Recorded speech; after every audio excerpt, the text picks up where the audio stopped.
Welcome back, ladies and gentlemen. I'm Marcus Aurelius, and this is Dwarf Fortress 2014 Anvilquested. And we are going to look at another dwarf. So we now have 43. Let's take a look. Number 1. That's not very random. That is Surreal Beliefs. Let's take a look here. He is the one on top. Surreal Beliefs worships Id Lolakbur, the deity of metals, and Kol Anolberdan, the deity of trade and wealth. He's a friend of Tokshins, Ursula's, and Dikiasune's. He holds a grudge against Marcus Aurelius and Katarina von Ulm. Well, he's not going to hold a grudge against Katarina von Ulm for much longer because, unfortunately, she's gone crazy. So she's running through the fortress naked and will eventually die of thirst, I suppose. I actually kind of missed it. I was supposed to lock her into the thing, but it moved faster than I was able to react to. She got out, and hopefully she's not going to start fights or anything. I think she's just going to die. But tragedy. Surreal, he's been quite content lately. He's a casual worshiper. Yeah. He's a citizen. Yeah. He is 63 years old. He is very fat. His somewhat narrow, tall ears have great swinging lobes. His very long sideburns are neatly combed. His long mustache is neatly combed. His long beard is neatly combed. So he's into neatly combing. His hair is clean shaven. So he's wow, he's got a shaved head. And his copper eyes are protruding. His hair is chestnut. His skin is copper. He likes magnetite, lead, demantoid, pomegranate wood, wood amber, short swords, and traction benches. So this means that when he becomes mayor, he's probably going to demand that we build short swords and traction benches, which are two things that I really don't want to build, so that kind of sucks. When possible, he prefers to consume radish wine. He absolutely detests oysters. He has great kinesthetic sense and a way with words. He personally thinks there is something deeply wrong with people that persevere through adversity. Finds leisure time with wasteful. Well, he finds leisure time wasteful. He doesn't see cooperation as valuable. Well, that's really good for the mayor. And doesn't care about art one way or another. He dreams of mastering a skill, and this dream was realized. It was realized, yes. He mastered mining. Good for him. He is made deeply uncomfortable by differences in culture. Again, good thing for the mayor to have. Or appearance. He has a low sense of self-esteem. He is curious and eager to learn. He is quite polite. He tends to be a little wasteful when working on projects. He is brave in the face of imminent danger. He isn't particularly ambitious. He can handle stress. He is grateful when others help him out and tries to return favors. He often feels discouraged. Now, one thing I've noticed reading through all these dwarves is that they're such conflicting individuals. Like, they hate people, but they love people, but they hate people, but they love people. I think they need to rework the personality thing a little bit here. It doesn't make a lot of sense. So, Argyle has been buried. He will not get a slab, since slabs are reserved only for military dwarves. That's a policy I hold. Otherwise, I'll be making slabs for everybody. But he does get a tomb. Katarina von Ulm, there she is, running stark raving mad.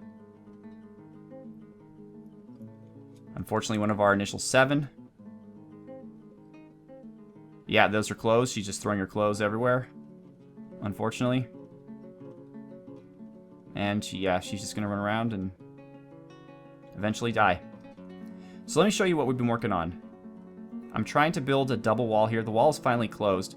What I have done, and this is a tip for some of you who are maybe new to the game, and it's kind of an exploit, but let me explain it.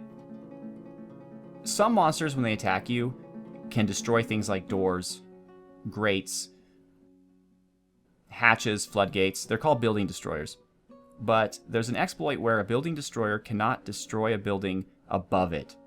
So a way that I was able to create an entrance to my fort that my dwarves can go in and out of, but if we ever get attacked, the enemy cannot, is I created this little gatehouse here where there's a ramp up from the inside. It's roofed.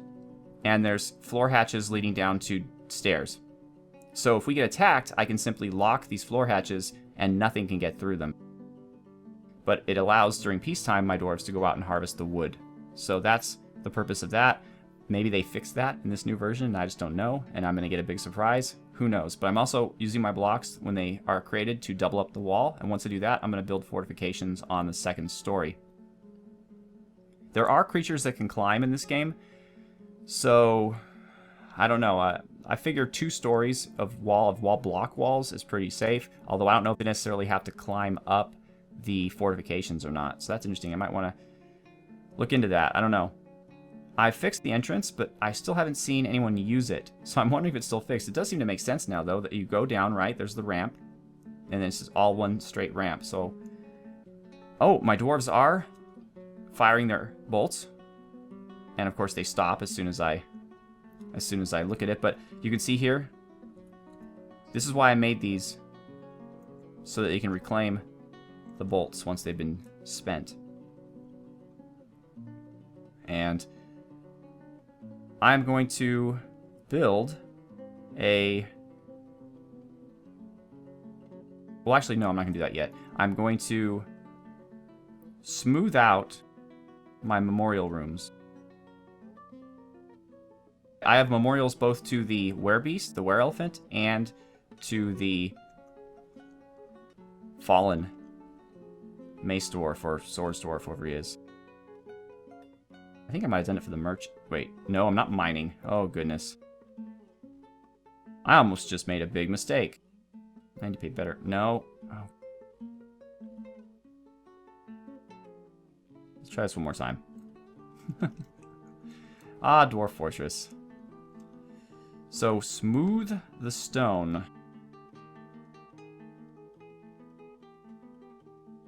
There we are. And while you're at it, smooth these pillars as well.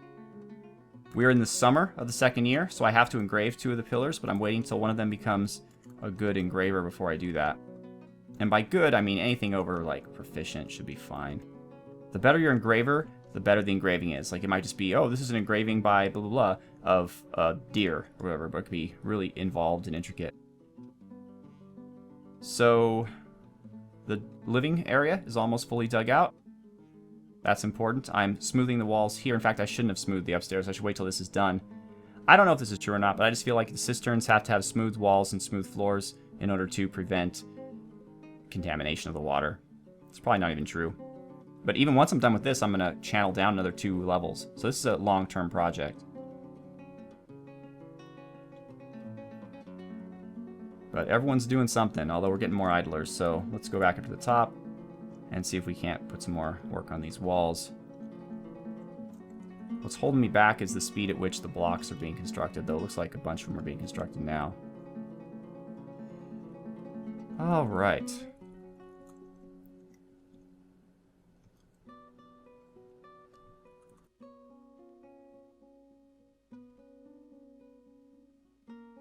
And such is the life. Such is the life of a fortress manager.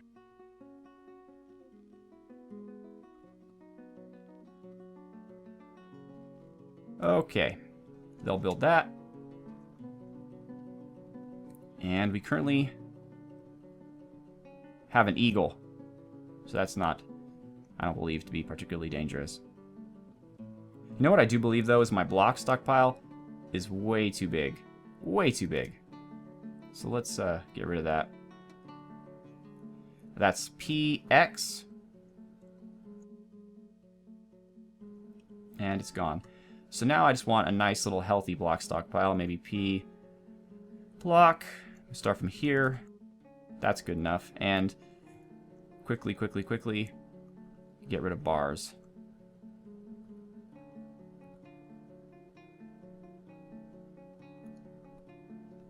Alright. I've also moved up my animal zone to be up here, inside the walls safely, though nothing will protect them if a flying enemy approaches. So everything looks to be doing okay. And a human caravan has arrived. The elves did not arrive. The elves missed us. Either they don't like us, they don't know about us, but here comes some humans. And you know what humans have? Day late, dollar short, but silk. So we're going to move a bunch of goods, and we should have a bunch of goods. We should have just a ton of crafts. And humans are not picky they will trade whatever. Oh, really? I have to click all these individually? Sorry if you guys have to hear this. I'm trying to do it slowly and methodically so that it doesn't clackety-clackety-clack. So you can see some of the items that we trade are masterpiece items. So they have, like, this is a chert figurine of Locum Labored Bind. So if you want to look at it, this is a superior quality chert figurine of Locum Labored Bind. This item is a superiorly designed image of Locum the Dwarf and Thomo Snarled Heathers, the Autumn of Rock, the Mountain Titan, in chert by Ursula Solam Reg. The artwork relates to the dwarf Locum Labored Bind's confrontation of the Mountain Titan Thomo Snarled Heathers. It doesn't say who won or who lost. Well, whatever. Ursula is getting really good at crafts, as you can see. Finished goods bin. Okay, and we'll leave that. We'll leave the gems. We have plenty of crafts, I think, this time. So let's get everybody to go do that and move those up there. We have a bunch of beds. But let's brew some drinks. Although we'll buy drinks from the humans as well. Okay. 11 idlers. Oh yes, Marcus Aurelius is idle. Of course he is, because he doesn't do anything now besides metal stuff. So, Marcus, what I'm going to have you do, buddy, is I'm going to have you build a metal forge. And eventually, once everything's settled upstairs and we have bedrooms for everybody, we're going to move down into the caves and try to reach magma. Because right now we're wasting wood like crazy in order to create charcoal. And we're going to make it out of... I guess if you can make it out of chert, then make it out of chert. It's fine with me, Marcus. And then once he does that, he is going to start making armor and weapons for our guys. And there's a very specific way you want to do armor. I'm going to make armor out of iron first before I make steel until Marcus gets really good. And I'm basically just going to melt back into bars everything that he makes. So it's basically just, he's just testing himself. He's just increasing his skill, getting better. Alright, so let's go with armor. First thing though, everybody needs an iron helm. Even my archers are going to get iron helms. And I should give him mail shirts as well. Alright, so that'll give Marcus some practice.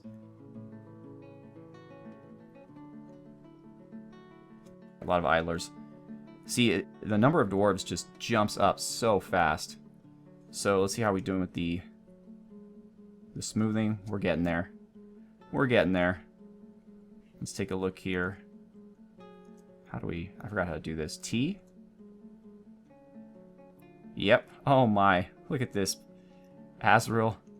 Azrael's lower right back tooth. His back tooth. His back tooth. His back tooth. And his partial skeleton. Poor guy. Zan Verithael. Rimtar. So these guys are randos. They don't live in the fort. Azrael so far is our only... Well, and eventually Katrina von Ulm. You know what I'm going to do with her? Because she's one of the initial 7, I'm going to put her coffin in her room.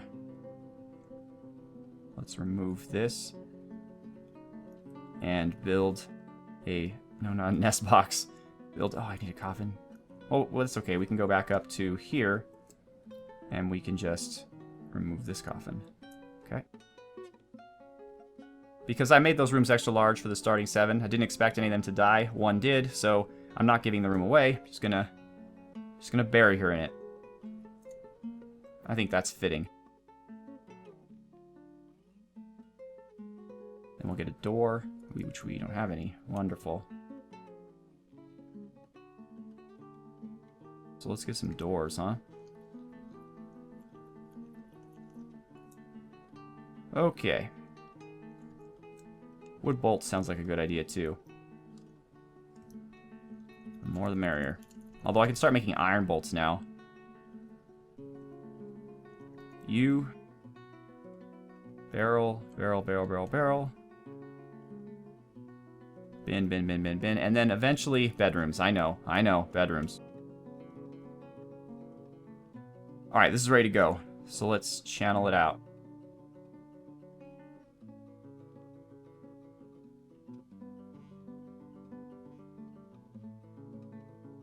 Alright, and where does the channeling... The channeling ends here. So we're going to dig from here to here. Well, actually not here. Alright, excellent. That'll take care of that. We're not even anywhere near ready to start our arena yet. See, look, he's firing. He's practicing. We're training a mighty force. Although we're running out of bolts really fast, which is kind of sucky. Oh, here comes some more bolts. Excellent. All right, and look at this. Our killing ground is all set up. So when we get invaded by goblins, we'll be ready for them, assuming they know how to go in the right entrance. Oh, and I made this here in order to create a zone, a pen pasture for pets who are not grazing pets.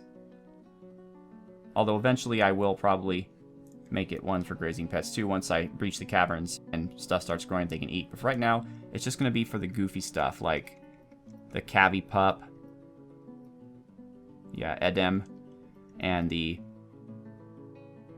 Poult and the Rooster. And we have a bunch of Poults of our own now too. In fact, I should move them out of their mother's area into their own area. So let's do that. Poult, Poult, Poult, Poult, Poult, Poult, Poult, Poult, Poult, Poult, Poult, Poult. And in order to make that work, I have to permit passage and make pet passable. Just for a moment. Till the Poults get out. Alright. And soon we will have much turkey leather. Oh, the humans. Can't forget about the humans. Alright, is everybody out? Everybody's out. Okay. Forbid. Alright, humans. Well, we have like clothes and stuff too. Old rotten clothes. Wolverine leather trousers, okay. So Tokshin, we want you at the depot, please. There he comes. Alright. Let's do some trading. Oh yeah, we have a lot of stuff. So let's look and see what we want first off.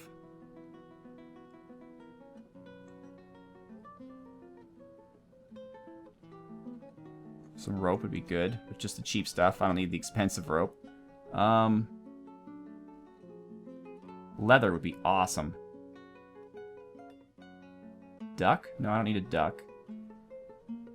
Turkey hen? Yeah, I could use one of those. Well, no, I mean, we're breeding our own. Reindeer milk? Nah. Sewer brew? That's a drink. Spelt beer? Yes. Sewer brew, sewer brew. Artichoke wine, sewer brew. Gnome blight? No, that's not a drink, actually. Artichoke wine. Doesn't sound like it'd be very good, artichoke wine. Sewer brew. River spirits. Heck yeah. And that's all they brought. Well, thanks, guys. Marcus can make picks for our new miners if I need to. Silver flail. That looks kind of cool, but no. I just need leather, guys. Did you bring any leather?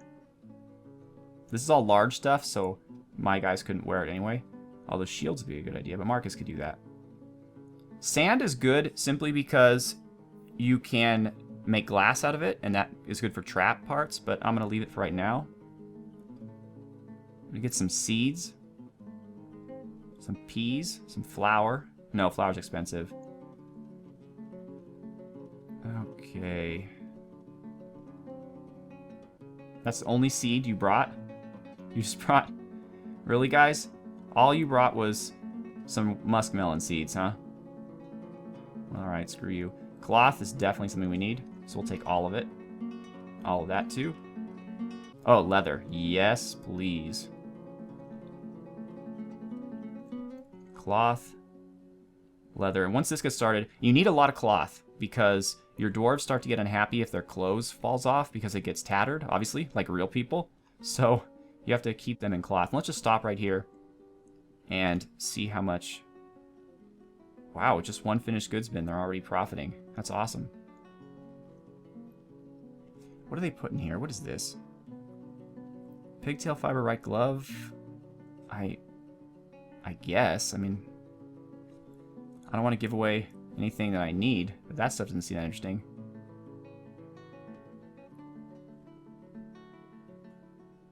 All right.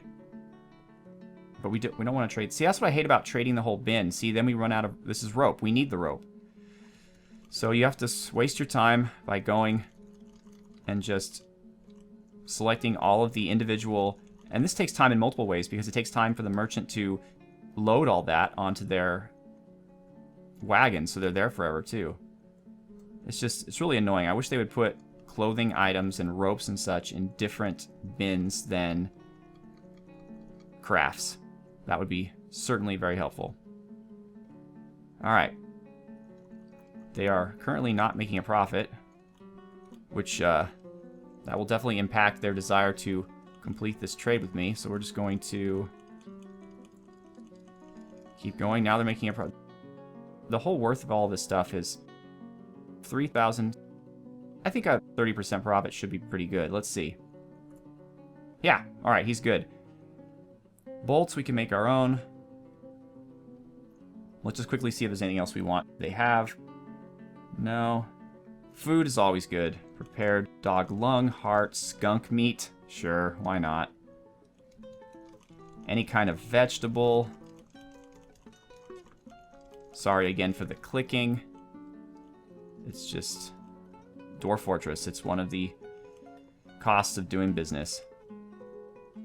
This is so annoying. Alright, and all this food is really cheap. We're getting celery, rhubarbs. We're gonna have to build a kitchen.